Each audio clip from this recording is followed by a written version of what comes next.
Fala pessoal, tudo bem? Estamos em mais uma pré-aula da EBD, a melhor escola do mundo. Espero que vocês estejam todos bem e hoje nós vamos falar um pouquinho sobre conhecendo a vontade de Deus, que vai ser a nossa próxima aula no domingo. Mas hoje especificamente nós vamos falar sobre alguns chavões evangélicos que muitos utilizam, que tem uma cara de piedade, tem uma cara de vontade de fazer o que realmente Deus quer, mas quando nós refletimos sobre de fato esses chavões, vamos perceber que eles externam uma falta de conhecimento bíblico sobre Deus e às vezes quer nos levar a atalhos e muitas das vezes externam falta de fé. Então vamos começar a falar um pouquinho sobre eles e que Deus nos ajude para entender mais sobre a sua vontade. No primeiro chavão, você já falou, eu já falei, nós já escutamos pessoas falando e aparentemente ele demonstra uma coisa, mas na verdade ele gera ansiedade no nosso coração. É aquele lá, Deus tem um plano em sua vida. Quem nunca falou, quem nunca escutou? Normalmente ele é utilizado em dois momentos. O primeiro momento é quando alguém vai evangelizar outro, entrega um panfleto ou uma mensagem bíblica e utiliza essa célebre frase: Deus tem um plano maravilhoso em sua vida. O problema é que ele não explica o que é esse plano, na verdade. E a pessoa fica sem entender, mas que plano é esse? Segundo momento que é utilizado são momentos de decepção. Aparentemente quer fazer com que quem escute entenda que Deus está cuidando de seus filhos. Mas a questão é que esse chavão não leva o cristão a ter em mente o verdadeiro plano de Deus para a vida dele. E interessante que o pastor Heber Campos vai nos mostrar esse plano através do versículo lá em Romanos 8, 28 ao 30. E eu vou ler com vocês ele. Diz o seguinte: sabemos que todas as coisas cooperam para o bem daqueles que amam a Deus, daqueles que são chamados segundo o seu propósito. Porquanto, aos que de antemão conheceu, também os predestinou para serem conforme a imagem de seu Filho, a fim de que ele seja o primogênito entre muitos irmãos. Versículo 30. E aos que predestinou, a estes também chamou, e aos que chamou, a estes também justificou, e aos que justificou, a esses também glorificou. Irmãos, olha como é lindo, como é excelso esse plano. O plano de Deus para a nossa vida é nos fazer segundo a imagem do seu Filho. E mais do que isso, ele vai conduzir esse processo do início ao fim. Olha que maravilhoso, que plano excelso em nossas vidas. O problema é que muitas das vezes esse plano já não é suficiente para muitos irmãos. Eles querem mais do que isso. Eles querem muito mais do que isso. Mas um chavão que parece ser bom, na verdade gera coisas ruins nas nossas vidas. Então, eu hoje falo, Deus tem um plano na nossa vida e é fazer de nós a imagem do seu Filho. E que nós possamos guardar em nosso coração que Ele vai conduzir todo esse processo do início ao fim. Segundo chavão que nós vamos falar um pouquinho hoje é aquele célebre chavão: quero estar no centro da vontade de Deus. Mas o que esse chavão quer falar para nós? Normalmente quando se fala esse chavão, em momentos, por exemplo, eu quero estar no centro da vontade de Deus, então eu quero que Deus me mostre a faculdade certa para que eu deva fazer. Ou então, eu quero estar no centro da vontade de Deus, então eu quero que Deus mostre para mim a pessoa que Ele separou especialmente para mim. Eu quero estar no centro da vontade de Deus, então eu quero trabalhar numa empresa em que Deus me direcione. Ou também, eu quero estar no centro da vontade de Deus, eu quero que Ele me oriente ao imóvel certo que comprar, ou então onde morar, em qual cidade morar, e assim por diante.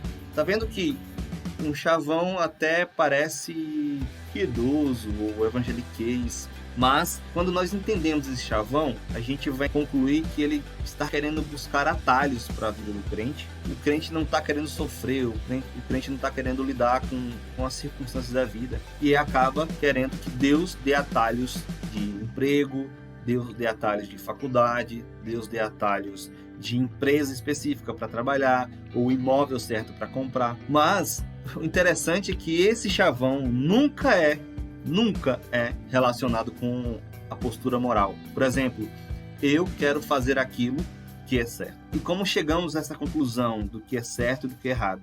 Através do exame das Escrituras.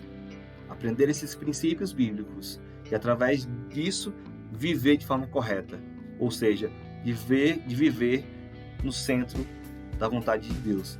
Então, chavões que parecem cristãos, que parecem piedosos, concluímos que, de fato, eles não mostram tudo isso que a frase apresenta. Esse terceiro chavão também é vivenciado através de princípios bíblicos. Quero descobrir a vontade de Deus para a minha vida. O que isso significa, na verdade? A Bíblia, irmãos, não vai apontar detalhes pessoais, como, por exemplo, Samuel, você tem que ir para caminho A e não para caminho B. Então, como as pessoas não encontram isso na Bíblia, como segundo chavão, medo de tomar uma decisão e não ser a melhor para ela, o que eles querem fazer agora? Descobrir a vontade de Deus, já que não tem especificadamente, detalhadamente aquilo na Bíblia, eles procuram por outros meios. Por exemplo, meios carismáticos, sonhos, visões, profecias. Eles querem porque querem encontrar a vontade e descobrir a vontade de Deus utilizando esses meios. Irmãos, eu não estou falando que Deus pode, em algum momento específico da sua vida, utilizar esses meios. Mas eu estou afirmando que estes não são os meios eventuais que Deus utiliza para nos direcionar, para falar conosco. Ele utiliza a própria palavra dele. Porque se não fosse válido utilizando a palavra, ele não teria gastado tanto tempo para que ela fosse escrita, para que nós pudéssemos ter acesso a ela. Então, busque a vontade de Deus, busque descobrir essa vontade nas Escrituras, na palavra de Deus, utilizando o quê? Princípios bíblicos, e através deles aplicá-los nas situações. Quando uma pessoa é mais conservadora, é mais fechada, mas não quer procurar meios carismáticos, eles normalmente utilizam assim: eu quero sentir paz no meu coração. Esse é o meio perigoso, porque o próprio Jeremias vai nos alertar que o coração é enganoso mais do que todas as coisas. E outra questão também sobre esse um meio conservador, né, de procurar não em visões e tal, mas, por exemplo, portas abertas. Você está em emprego X e você recebe agora um convite para ir para emprego Y. E normalmente as pessoas concluem: Deus está abrindo uma porta para mim. Eu quero falar para o irmão hoje que nem sempre isso é válido. Talvez isso lhe prejudique na sua vida familiar, na sua vida pessoal e na sua vida com Deus. Porque normalmente não se leva em consideração a vida com a família. Se você é casado ou casada, como é que vai ficar o relacionamento de vocês? Vocês vão perder tempo de convivência porque está trabalhando mais? Ou se você tem filho ou tem filha, você vai ter tempo para os seus filhos, ou você vai sair de manhã e eles vão estar dormindo, e vai chegar à noite e eles vão estar dormindo também, e vocês vão perder esse vínculo familiar. Então, nem sempre uma porta aberta é vontade de Deus. Nem sempre uma porta aberta, de fato, é Deus te direcionando para isso.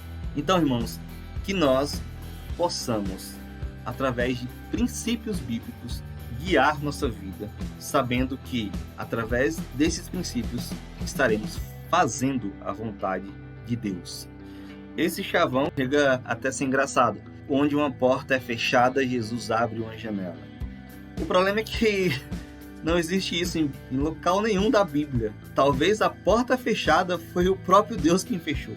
Então, irmãos, eu quero que vocês entendam que Deus, ele tem controle do mundo em suas mãos. E como eu vi uma postagem esses dias, Deus ele nunca vai abandonar seus filhos. Deus ele vai cuidar de seus filhos. De duas formas. Ou te dar forças e te abrir uma porta de emprego para que você possa se sustentar.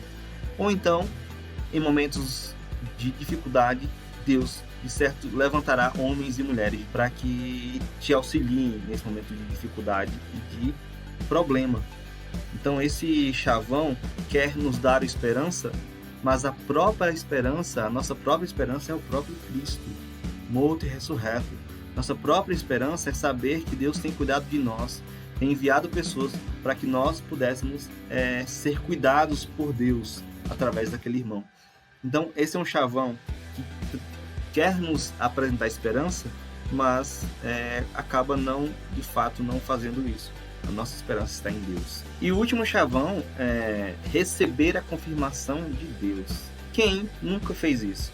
E que também nunca conhece a história de Gideão, né? E os midianitas ali. E muitos se baseiam na própria história de Gideão para poder fazer com que a gente também receba essa confirmação de Deus e busque, na verdade, né, essa confirmação de Deus. E é uma forma carismática de buscar isso.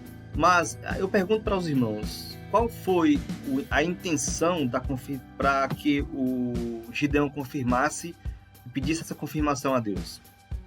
Será que foi de um coração preocupado em fazer a vontade de Deus a priori? Eu falo a priori.